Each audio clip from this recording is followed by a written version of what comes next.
Olá, o meu nome é Gabriela e eu vou apresentar o meu trabalho chamado Documentação da Igreja Ortodoxa São Jorge Protetor, em Ponta Grossa, e seu reconhecimento enquanto patrimônio cultural. No Paraná, existe uma tradição muito grande na construção em madeira, sendo que o sistema tábua e mata junta foi o mais utilizado entre os anos 1850 até 1970, representando a identidade local. Com a chegada dos imigrantes, principalmente os imigrantes eslavos, isso acaba fazendo com que a arquitetura tome características diferentes, características singulares, exatamente porque os povos imigrantes que se assentam aqui na nossa região trazem uma grande tradição florestal, então há um avanço tecnológico na forma de se construir. No caso dos imigrantes eslavos, o ápice da expressão artística dessa população é na arquitetura sacra, utilizando o sistema tábua e mata junta, que vai trazer uma arquitetura diferenciada justamente porque o culto que essa população segue é o culto católico ortodoxo, que vai fazer com que nós tenhamos uma característica compositiva bastante específica nas igrejas, com a utilização dos espaços internos do iconostase, que separa o que seria o espaço sagrado do espaço profano, e a utilização de cúpulas para cobertura, principalmente nas plantas gregas. Então, esses elementos são muito simbólicos na paisagem, principalmente nas áreas rurais do estado. E essa arquitetura em madeira, ela é muito estudada no Paraná por diversos pesquisadores em muitas abordagens. No entanto, dentro desse setor, existem alguns exemplares que ainda não foram catalogados, como é o caso da Igreja Ortodoxa São Jorge Protetor, que se localiza na cidade de Ponta Grossa. Então, o principal objetivo desse trabalho é analisar as características dessa edificação e discutir a necessidade de seu reconhecimento enquanto patrimônio cultural. Esse trabalho, ele segue a metodologia do estudo de caso e ele foi dividido em dois setores. O primeiro deles é a fundamentação teórica, onde se discute os casos da imigração eslava no Paraná, a arquitetura produzida por essa população e o patrimônio cultural.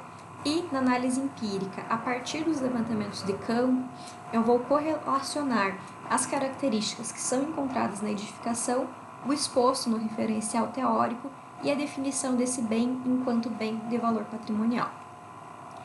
Os meus resultados eu inicio apontando a prática da presença imigrante eslava aqui na nossa região, na cidade de Ponta Grossa. Ponta Grossa começa devido aos fluxos da atividade tropeira, sendo que a fundação do município acontece no ano de 1823, a partir do desmembramento do município de Castro. Em 1877, tem o início do fluxo migratório de europeus, sendo que as primeiras colônias eslavas se assentam aqui na região em 1908, sendo que esse processo se intensifica depois do ano de 1945 por conta dos fatos da Segunda Guerra Mundial. E é justamente nesse momento que existe a construção da Capela Ortodoxa São Jorge Protetor, no ano de 1951, quando um comitê de 30 famílias propõe e edifica a edificação. O processo segue o processo da construção coletiva, que fazia parte da cultura dos imigrantes daquela época. O terreno urbano não permite a locação da obra no sentido oeste-leste, como é tradicional nas igrejas rurais, e no entanto, a edificação segue solta no terreno, circundada por um muro baixo, que é uma prática muito tradicional dessa cultura, para separar novamente qual seria o espaço sagrado do espaço profano da edificação. Essa edificação possui algumas características singulares. Ela é muito singela, no entanto, a gente percebe pelas fotos externas a planta em nave única, um alpendre, um pequeno alpendre que marca o acesso da população nessa edificação, que funcionaria como um nártex, também separando qual seria o espaço sagrado do espaço profano, a cruz ortodoxa, que é essa cruz com vários braços, que também faz parte da cultura material daquela população, e nos fundos da igreja a gente percebe um ábside, onde fica o altar, que demonstra as características simbólicas do culto ortodoxo. Em seu interior, a gente percebe que mesmo que o iconostase seja um iconostase simplificado com relação às igrejas maiores, ele ainda é um elemento de destaque. A composição dele é nesse formato de arco e marca dois setores diferentes, que é simbolizado ali pelas cores, né? A cor amarela e azul, simboliza o primeiro setor, e o segundo setor é simbolizado pela cor marrom. Um ponto importante é que a porta central nesse processo, nesse elemento, é denominada de Porta do Paraíso. Apenas o sumo sacerdote tem a possibilidade de acessar esse espaço durante o período de culto religioso.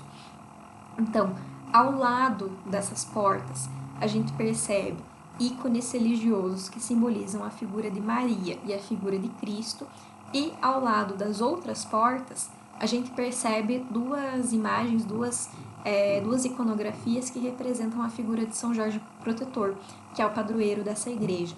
Um ponto significativo é que nessas edificações, a mesa do altar ela é mais singela, então ela se localiza ali naquela região no centro do lustre, marcando o ponto onde o sacerdote desenvolve o serviço religioso. Apesar da dimensão reduzida dessa edificação, o significado que ela tem para a etnia eslava aqui em Ponta Grossa é muito expressiva, porque ela marca ali na paisagem os hábitos culturais de um grupo que buscava se assentar em um território completamente livre de conflitos. No Paraná, a Comissão do Patrimônio Cultural ela reconhece, através do tombamento, 4 edifícios religiosos de origem eslava. No entanto, os exemplos selecionados não se relacionam com o contexto da arquitetura menor. São catedrais muito grandes, igrejas muito monumentais. E na escala local, em Ponta Grossa, somente um edifício que simboliza a população eslava possui esse reconhecimento. E nisso a gente percebe a dificuldade de valorizar esse grupo social que foi extremamente fundamental para o desenvolvimento do estado do Paraná. Como essa população ela se assentava principalmente em espaços rurais, ela foi muito responsável pelo desenvolvimento de uma agricultura familiar. Então, essa população, muitas vezes, ela era considerada uma população inferior simplesmente por ser uma população rural, por não estar localizado dentro das áreas urbanas. Então, nesse contexto, a proposição da Igreja Ortodoxa São Jorge Protetor como um bem cultural para a cidade de Ponta Grossa vai se alinhar tanto na perspectiva dos bens materiais quanto bens imateriais. Com relação à questão dos bens materiais, a justificativa acontece devido à força da sua expressão, que está absolutamente relacionada com a cultura eslava, e na segunda interpretação, a edificação vai representar o espaço fundamental para a realização das práticas sociais daquela comunidade, que é muito marcada pela religiosidade e pela vivência coletiva. Era na igreja onde os casamentos aconteciam, que os namoros começavam, que as crianças eram educadas. A igreja era o local onde as pessoas realmente se encontravam. A vivência coletiva estava marcada ali naquele espaço. Então, para concluir, essa arquitetura em madeira, a expressão dessa linguagem, é fortemente reconhecida como uma identidade construtiva aqui no estado do Paraná. E no caso dos imigrantes eslavos, essa prática é reforçada, porque a partir da tradição original, a partir da tradição de origem, a transformação desse material assume formas muito simbólicas no Brasil, marcando na paisagem a presença dessa população. Muitas dessas edificações foram pensadas como elementos transitórios, no entanto, elas ainda recebiam um elemento plástico muito elaborado que é evidenciado na identificação desses edifícios. E, nos últimos 40 anos, essas edificações que simbolizam o desenvolvimento do Estado, os ciclos migratórios, progressivamente vêm sendo apagadas desse território, sendo urgente o reconhecimento desses bens como patrimônio cultural. No caso da Igreja Ortodoxa São Jorge Protetor, essa ação é de fundamental importância, tendo em vista que essa edificação é a única igreja em madeira que segue o culto ortodoxo, ainda presente na malha urbana do município, marcando o centro da vida social dessa população, auxiliando a manutenção dessa identidade. Muito obrigada a todos e até logo!